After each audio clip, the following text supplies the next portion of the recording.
Hope you are having a great day. This is Yasin Gaji with you from Learning Prayers. আজকের এই ছোট্ট ক্লাসটিতে আমরা শিখে ফেলব গুনে গুনে স্পোকেন ইংলিশের গুরুত্বপূর্ণ 5টি স্ট্রাকচার। আর যে স্ট্রাকচারগুলো ব্যবহার করে আপনি কিনা দৈনন্দিন জীবনে হাজার হাজার ইংরেজি বাক্য খুব সহজেই এক নিমিষেই তৈরি করে ফেলতে পারবেন। আমি বিগত ক্লাসে অর্থাৎ পার্ট 2তে আপনাদেরকে দেখিয়েছিলাম স্পোকেন ইংলিশের গুরুত্বপূর্ণ 5টি স্ট্রাকচার এবং উদাহরণ। আপনি যদি ইংরেজিতে ফ্লুয়েন্টলি কথা বলতে চান তাহলে কিন্তু আপনাকে অবশ্যই আমাদের পার্ট 1, পার্ট 2 অর্থাৎ বিগত ক্লাসগুলোকে অবশ্যই দেখতে হবে এবং বেশি বেশি করে অনুশীলন করতে হবে আমাদের এই ক্লাসগুলোকে দেখে। তাহলে কথা না বাড়িয়ে চলেন পার্ট 3তে যাওয়া যাক। আজকের ক্লাসে আমরা প্রথমেই শিখে নেব there is no difficulty in plus verb plus ING, অর্থাৎ there is no difficulty in plus verb plus ING. এই স্ট্রাকচারটির মানে হচ্ছে সমস্যা নেই, কোনো কিছুর সমস্যা নেই। তাহলে চলেন এই স্ট্রাকচারটি দিয়ে আমরা কি কি বাংলা থেকে ইংরেজি বাক্য তৈরি করতে পারি একটু দেখা যাক। প্রথমেই ফেসবুক ব্যবহারে সমস্যা নেই, একটু খেয়াল করেন, সমস্যা নেই ফেসবুক ব্যবহারে। তাহলে ফেসবুক ব্যবহারে সমস্যা নেই, এটার ইংরেজি বাক্য করলে হবে there is no difficulty in using Facebook. There is no difficulty in using Facebook. Next, পানি পান করতে সমস্যা নেই। তাহলে কি হবে? পানি পান করতে সমস্যা নেই, সমস্যা নেইটা কিন্তু পিছনে রয়েছে, একটু খেয়াল করে দেখেন। এটাকে ইংরেজিতে রূপান্তর করলে there is no difficulty in drinking water. There is no difficulty in drinking water.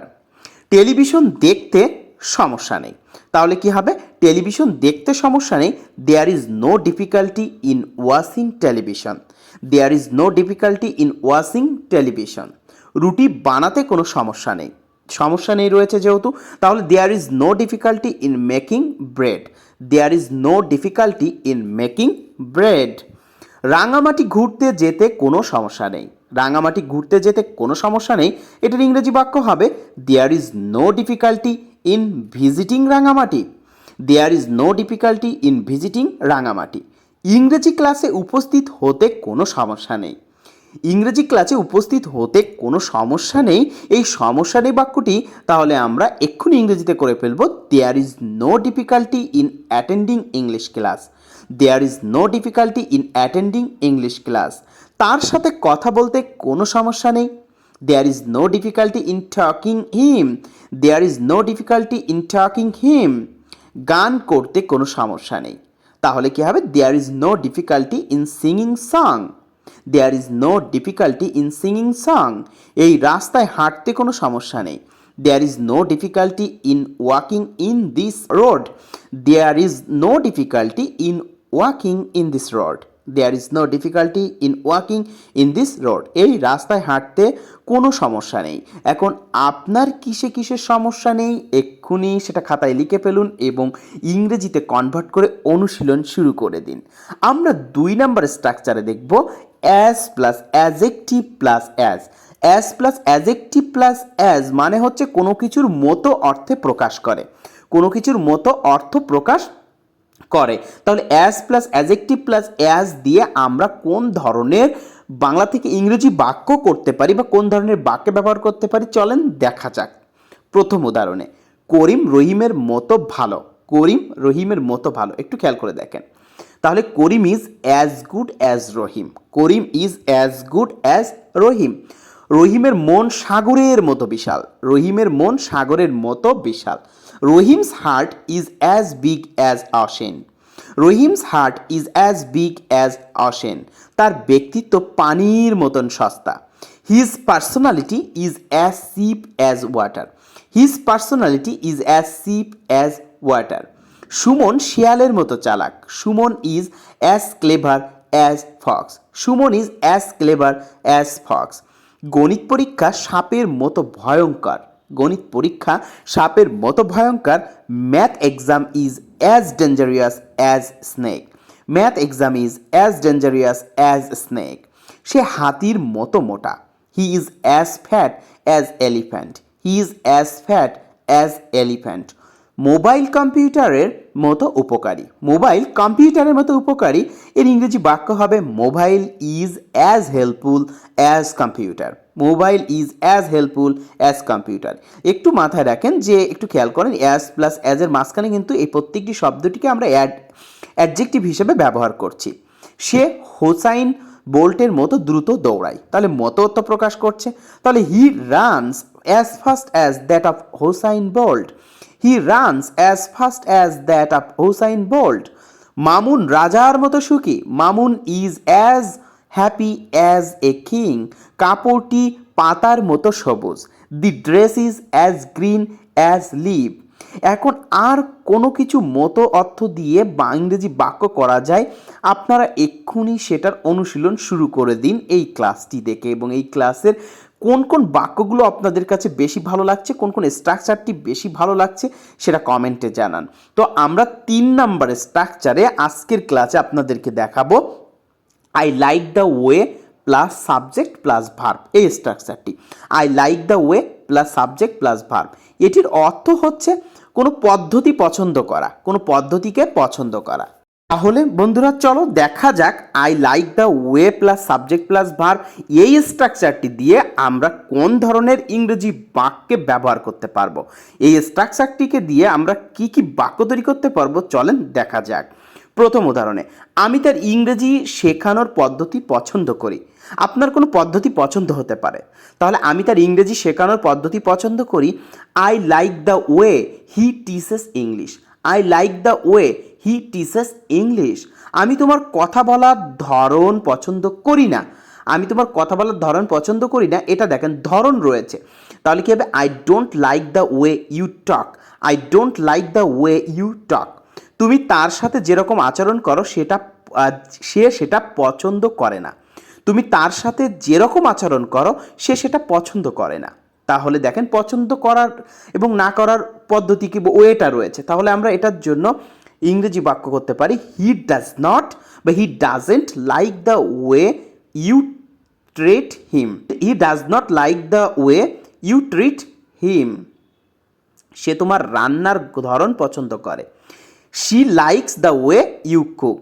She likes the way you cook. তারা মেসির খেলার কৌশল পছন্দ করে। They like the way Messi plays. They like the way Messi plays.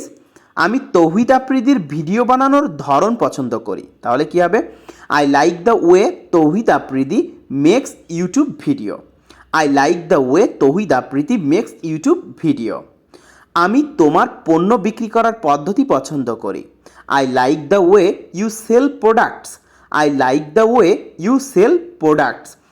আমি তোমার হাসির ধরন পছন্দ করি। I like the way you smile. I like the way you smile. তোমার সব কিছুর যত্ন নেওয়ার ধরনটা আমি পছন্দ করি। I like the way you take care of everything. I like the way you take care of everything. তোমার চুল কাটানোর স্টাইল আমি পছন্দ করি। I like the way you get your hair cut. I like the way you get your hair cut. এখন প্রশ্ন হচ্ছে আপনারা কোন ধরনের জিনিসগুলো বেশি বেশি পছন্দ করেন, এক্ষুনি অনুশীলন করে দিন এবং আপনাদের স্পোকেন ইংলিশের সকল জড়তা কাটিয়ে ফেলুন। এরপরে আমরা স্পোকেন ইংলিশের সবথেকে গুরুত্বপূর্ণ একটি স্ট্রাকচার করব, সেটি হচ্ছে উড ইউ মাইন্ড। আমরা আজকে স্পোকেন ইংলিশের উড ইউ মাইন্ড স্ট্রাকচারটি করব। অর্থাৎ উড ইউ মাইন্ড মানে হচ্ছে আপনারা সবাই জানেন যে আপনি যদি ভদ্রভাবে কাউকে কোনো সুপারিশ করতে চান তখন ব্যবহার করতে হয়। আপনি যদি ভদ্রভাবে কাউকে সুপারিশ করতে চান তখন ব্যবহার করবেন would you mind plus verb plus ING, অথবা would you please plus verb. Would you please plus verb. চলেন দুইটাই উদাহরণ দিয়ে এই উড ইউ মাইন্ড কোন কোন বাক্যে ব্যবহার করা যেতে পারে দেখা যাক। প্রথমে আমি যদি বলি যদি কিছু মনে না করেন দরজাটা একটু খুলে দিবেন। যদি কিছু মনে না করেন দরজাটা একটু খুলে দিবেন, এটা আমরা বলতে পারি would you mind opening the door. Would you mind opening the door. Would you please open the door. Would you please open the door. এটা কিন্তু স্পোকেন ইংলিশের সবথেকে গুরুত্বপূর্ণ একটা স্ট্রাকচার। আমরা নেক্সট উদাহরণে দেখব আমাকে কিছু টাকা ধার দিবেন কি। Would you mind lending me some money. Would you mind lending me some money. অথবা আমরা বলতে পারি would you please lend me some money. Would you please lend me some money. আপনি কি একটু সরে বসবেন? Would you mind moving aside please? Would you mind moving aside please? Would you please move aside please? Would you please move aside please? আপনার নামটা বলবেন কি? Would you mind telling me your name? Would you mind telling me your name? Would you please tell me your name? Would you please tell me your name? আপনি কি দয়া করে এখানে ধূমপান বন্ধ করবেন? Would you mind not a smoking here? Would you mind not a smoking here? আপনি কি দয়া করে আপনার কলমটি আমাকে দিবেন? Would you mind giving me your pen? Would you mind giving me your pen? আপনি কি দয়া করে আর একটু উচ্চস্বরে কথা বলবেন? Would you mind talking a bit loudly? Would you mind talking a bit loudly? আপনি কি দয়া করে আমাকে সাহায্য করবেন? Would you mind helping me? Would you mind helping me? আপনি কি দয়া করে আমার প্রশ্নের উত্তর দিবেন? Would you mind answering my questions? Would you mind answering my questions? আপনি কি দয়া করে আমাকে খবরটি জানাবেন? Would you mind informing the news? Would you mind informing the news? আপনি কি দয়া করে কাজ শুরু করবেন? Would you mind starting work? Would you mind starting work? আপনি কি দয়া করে আমাকে পড়াগুলো বুঝিয়ে দিবেন? Would you mind making me understand the lesson? Would you mind making me understand the lesson? আপনি দয়া করে আমাকে কম্পিউটার শেখাবেন? You please teach me computer? Would you please teach me computer? আপনি কি দয়া করে আপনার নাম্বারটা আমাকে দিতে পারবেন? Would you please give me your mobile number? Would you please give me your mobile number? এখন আপনিও কিন্তু এই স্ট্রাকচারটি দেখে শত শত বাক্য ঘরে বসেই অনুশীলন করতে পারেন। আমরা চলে যাব নেক্সট স্ট্রাকচার এবং স্পোকেন ইংলিশের আজকের ক্লাসের শেষ স্ট্রাকচার। আমরা আজকে শিখব দেয়ারের ব্যবহার। দেয়ার শব্দটির অর্থ হচ্ছে থাকা অর্থে ব্যবহার করা হয়। দেয়ার শব্দটি থাকা অর্থে ব্যবহার করা হয়। তাহলে চলেন দেয়ার দিয়ে আমরা কি কি বাক্য তৈরি করতে পারি, অর্থাৎ থাকা অর্থে আমরা কি কি বাক্য তৈরি করতে পারি। সেখানে একটি গাড়ি আছে। There is a house. সেখানে 20টা গাছ আছে। There are 20 trees. সেখানে কোনো গাড়ি নেই। There is no car. সেখানে একটি বাড়ি ছিল। There was a house. সেখানে 20টা গাছ ছিল। There were 20 trees.